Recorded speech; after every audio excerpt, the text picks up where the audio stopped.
بسم الله الرحمن الرحیم. دا زما اوله ویډیو ده چې د کرکټ په اړه باندې پرې خبرې کوم. راځئ د کرکټ ورلډ کپ ده نو هره ورځ په یو نظر تېرېږو او ګورو به چې کومې لوبډلې ښې لوبې کوي. په هر صورت دا چې خبر رانه اوږدې نه سي، نن د استرالیا او هندوستان ترمنځ لوبه وه. لوبه هندوستان وګټله، ټارګټ 200 هندوستان په دومه پارۍ کې چې اول استرالیا کړې وه 200 ټارګټ ورته ورکړی و.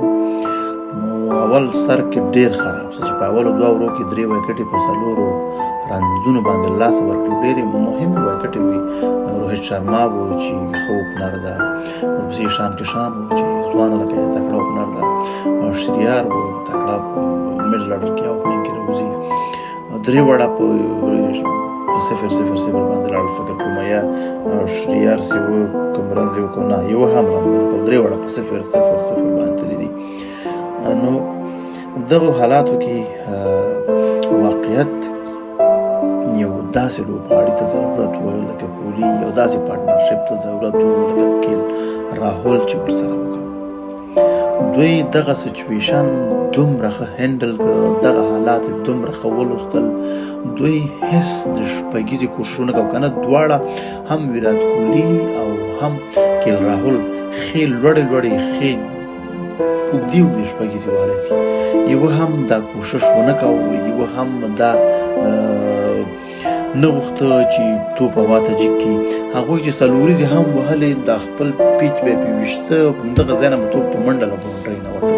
په دغه رقم لوبې دی وکولې، په دغه رقم په 1 او 2 په هر اوور کې په 2-3-4 منډو باندې دی بسنه وکوله او همدغسې دا پارټنرشپ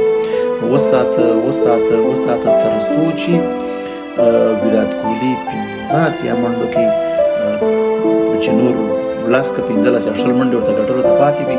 یو شاټ یې و چې هغه هم د شپږیزې لپاره نه و، څلوریزې لپاره و، خو دا چې د استرالیا فیلډر مستقیم ولاړ و نو د هغه لاسو د توپ ورغی.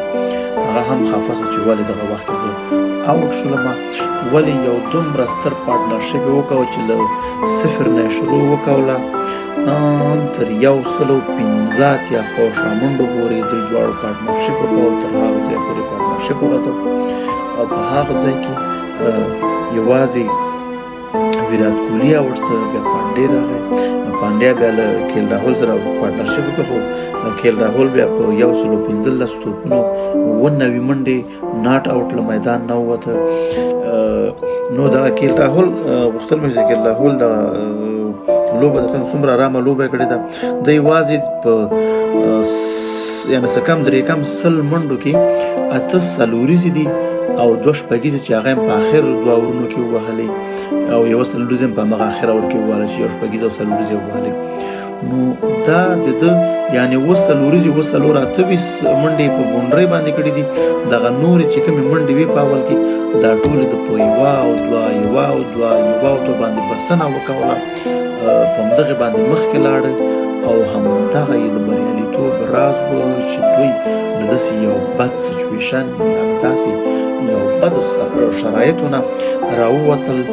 نو همدغه پلان و، همدغه تګلاره وه چې دوی یې مخکې بوتل او دوی ته دغه 2 پوینټه په ټیبل کې ورکړل او دا د دوی مثبت ګام و. نو سړی باید ووایي چې آفرین، واقعیت هم چې ویرات کوهلي دم ګړی چې که رښتیا ته زما د خوښې لوبغاړی هم نه ده او زما خوښېږي هم نه، ما د یو رقم مغرور راښکاري. په هر صورت د لوبې کولو او د لوبو د پلان کولو او د ښې لوبې کولو کې ټکی هم شک نشته. یو ښه لوبغاړی ده، یو مجهز لوبغاړی ده، یو باپلانه لوبغاړی ده. په تیزو حالاتو کې تیزه لوبه کوي، په سختو شرایطو کې ارامه لوبه کوي، همغه سچویشن ښه هینډل کوي، حالاتو نه ښه راوځي. کیل راهول هم چې څه موده وړاندې 6 میاشتې خواوشا په IPL کې چې دی زخمي شوی و، 6 میاشتې خواوشا دی انجري و، په تداوۍ لاندې و. د هندوستان کرکټ بورډ ورته اجازه ورنه کړه چې نورې لوبې وکړي، چې تر اسیا کپ پورې. اسیا کپ کې بیا یو څو لوبې وکولې. نو کیل راهول 6 میاشتې خواوشا دمه وکوله، کرکټ بورډ ورته تداوي وکوله، هلکې بېرته ورلډ کپ ته آماده که ښه تیار کړ چې بیا په دې ورلډ کپ کې انجري نه شي یا په ښی خوږ نه شي. نو یو څوک ښه تیارول، ښه آماده کول، ورلډ کپ ته برابرول، دا یو ښه پلان ته ضرورت لري. د ایم ایس دھوني په نوم باندې یو فلم به تاسو کتلی که به هم نه یې کتلی. هغه ایم ایس دھوني ته یو ډایلاګ هغه لکه خیر اوس مړ شه، د ایم ایس دھوني لپاره چې کار کړی و، د ایم ایس دھوني کرکټر چې ادا کړی و، د کرکټ بورډ له خوا نه ورته ویل کېږي چې ورلډ کپ ته 3 کاله پاتې دي. نو دی ورته ډېره ښه خبره کوي، صرف 3 کاله، او 3 کاله هیڅ شی هم نه دي. موږ باید دا اوس نه ورته آماده اوسو چې همغه پلانګذاري، همغه وخت و چې بیا د 2011 کال ورلډ کپ هم وګټه. نو کله چې په آی پی ایل کې راهول زخمی شو، نو هغوی ونه غوښتل چې دا پکې آی پی ایل کې نور ولوبېږي. د هندوستان د کرکټ بورډ مشرتابه پرېکړه وکړه چې دا باید تداوي لاندې اوسي تر څو 6 میاشتې، 8 میاشتې یا 9 میاشتې وروسته ورلډ کپ را روان ده، او موږ باید په دغه ورلډ کپ کې په منظم ډول باندې ښه لوبغاړي، داسې لوبغاړي چې یعنې که 2-3 دې اوټ هم شي، سر 3 اوپنران ته اوټ شي په 3 رنزونو باندې، او ته تر 215 اتیا منډو باندې په 3 او 4 وکټې باندې پارټنرشپ وکړي، دا وړه خبره نه ده. دا د هر چا د وس کار هم نه ده، دا پلانګذاري ته ضرورت لري، دا ښه فټنس ته ضرورت لري. نو دوی دغه کار وکولی شو. نو منظور مې دا ده چې زمونږ لوبغاړي بس دلته منډه که، هلته منډه که، دلته منډه که، هلته منډه که، د ځای کې ښه لوبه وکړه، ځای کې یو لیګ کې شپږیزې ووهه، بل لیګ کې شپږیزې ووهه.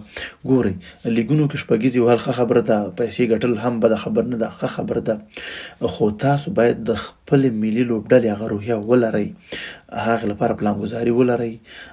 هغه لکه لیګونو غوندې نه دي که اوس که ونه شي کیسه کې نه کېږي شاید دې وغورځوه نور ترې راغلی، ته دلته په یو ملي روحیه باندې تللی، ته دغه ځای ته په د 40 میلیونه خلکو په باور باندې تللی، د 40 میلیونه خلکو په ارزو باندې تللی. بنګلادیش چې همیشه په برلاس یاستئ، تر اوسه مو یو لوبه د ورلډ کپ کې نه ده ګټلې. دا لوبه څومره شرمناکه وه. زمونږ ګوره موجب ته وګوره، رشید ته وګوره، نبي ته وګوره، چې ورلډ کلاس سپینران دي موږ سره، هغه یې څومره ښه مطالعه کړي دي، په هغې باندې څومره څلوریزې او شپږیزې ووهلې، هېڅ وکټې په اسانۍ سره ور نه کړلې ورته. زه راځم ګورئ جدیجه نه هغه ښه ده، رشید بهترین بالر ده. جدیده وګوره نن 10 اوره یې کړي، 2 میډن اوره کړي دي، 28 منډې په 10 اورو کې ورکړي، 2 وکټې اخیستې دي. کلدیپ یې وګورئ دی هم 2 وکټې اخیستې دي. نو د خلکو سپینران ګورئ چلیږي، د استرالیا خلاف هغې خپل سپینران داسې چلی، او زمونږ سپینران زه نه پوهېږم چې دوی دغه لوبغاړي کله مطالعه کوي، څه وخت به دوی دغه بهرني لوبغاړي مطالعه کوي چې په همغه اندازه په همغه سیستم باندې ورته بالینګ وکړي. زمونږ په کاپټنسي کې هم مشکلات شته ده، کاپټنسي هم مشکلات لري، هغه باید حل کړي، او که حل نه کړي نو کرکټ بورډ نه به هیله وکړو چې زر تر زره تصمیم ونیسي، یو ښه کاپټان وټاکي، یو زړور کاپټان وټاکي، یو داسې یو کاپټان وټاکي چې هغه حالات او سچویشن هینډل کړي، هغه حالات چې کله ګوري دغه ځای کې دغه شي ضرورت ده همغه وکاري، ونه ډار شي. دا چې زه به تاسو ته یو بله وړه خبره وکړم، دا چې کیسې رانه د هند او استرالیا لوبه کې به خو افغانستان ته لاړې. بنګلادیش وګوره چې کله یې لوبه شروع کړله، 2 اوره یې 3 اوره یې تیز وکول، ونه شو، چې وکت هلکان اوټ نه شول، ډایرکټ خپله راغی. یعنې که زمونږ بالر هغه کپټان وای د 5 اوره په همغه 2 بالرانو باندې لوبول تر 10 اورو پورې نه، خلک حالات مطالعه کوي، حالات ګوري، زر چینجوي. او بیا ورپسې کله چې اشمت شاهدي بیټینګ ته راووته، نو شاکب الحسن ډېر هوښیار ده، ډایرکټ دا ټول لوبغاړي څه کم ټول لوبغاړي دا ګردک ورته وډول پوهېده چې اشمت شاهدي د غټ شاټونو صلاحیت نه لري، یو منډه باندې بسنه کوي او هغه یې پې بنده کړله. هغه یې چې پې بنده کړله، یو څو باله ته ولوبول، له هغې وروسته د ده زړه تنګ شو او نور یې د غټ شاټ کوشش وکړه، خو تاسو ټولو ته معلوم ده چې بال یې تر باونډرۍ پورې په اسانۍ نه رسېږي. مشکلات لري، خیر ده، حالات هم دغسې دي، څه ووایو بیا هم دومره وسه کېږي. نو مهمه دا ده چې په سختو شرایطو کې باید سچویشن هینډل سي، حالات وکتل سي او په همغه حالاتو سره لوبه وکړي. حالات کتل او حالات کنټرولول دا د هر چا د وس کار خبره نه ده، باید په پلان، په فکر او په مجهزتوب باندې وسي، او ښه فټنس هم ولري، لکه نن چې ویرات کوهلي او کیل راهول هینډل کړ. که زمونږ دغه لوبه وای زمونږ لاسه وتله، خو انډیا دغه لوبه لاسه ورنه کړله، نو دې ته خلک لوبغاړي وایي، دغسې لوبغاړي هیله ده زموږ افغانان که دا پوره کرکټ نه کتلی هایلایټ یې وګوري چې څنګه دوی دغه لوبه هینډل کړله او په راتلونکو لوبو کې دغسې ښې لوبې وکړي دا چې بیا ګټو بایلو توکل په خدای د افغانستان د بریاو په هیله.